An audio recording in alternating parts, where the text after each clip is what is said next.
So, isang pagpalang umaga po sa ating lahat ni your host ni Bashan, and welcome to our daily devotion with Pastor Russell Ocampo. Today is April 19, 2026, and our topic is all about the most quoted verse in the New Testament. So, our scripture for today is all about Psalm chapter 110 verse 1 NI version. The Lord says to my Lord, sit at my right hand until I make your enemies a footstool for your feet. So, sa verse na ito, si David na isang hari ay nagsalita tungkol sa isang Lord na mas mataas pa sa kanya. This is surprising because kings don't usually call someone else Lord. Pero dito, David is pointing to someone greater, his future descendant, who is also his Lord. So this is a prophecy about Jesus Christ. After his resurrection, Jesus was excited and seated at the right hand of God. So ibig sabihin, he is reigning now. Hindi pa lang fully nakikita ng mundo, pero ang katotohanan si Jesus ay hari na at unti-unti niyang inilalagay ang lahat sa ilalim ng kanyang kapangyarihan.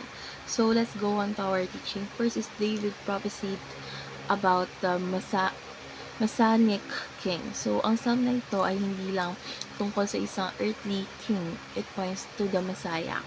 David, guided by God, spoke about a king who would rule eternally.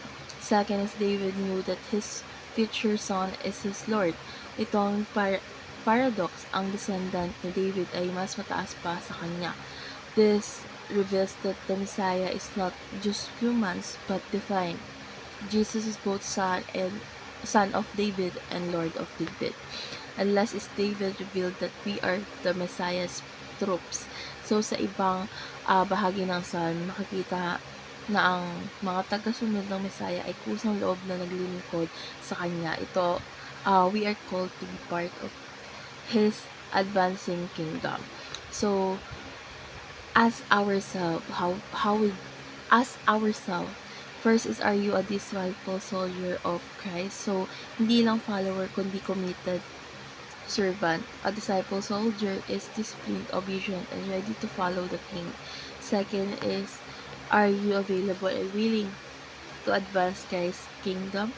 God is looking for people who are willing, hindi perfection ang kailangan, kundi availability at obedience. And lastly is, do you expect Christ to rule the world?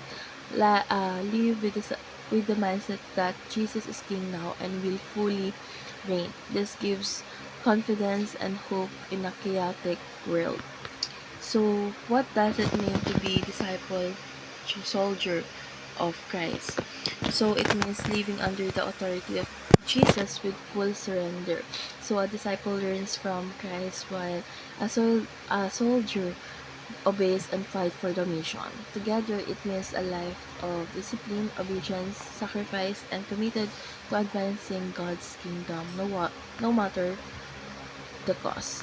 So, let's pray. Lord Jesus, we acknowledge you as our King and Lord. Help us to live as faithful disciples and committed servants in your kingdom. Give us courage to follow you and advance your mission. May our lives reflect your authority and your glory. In Jesus' name we pray. Amen.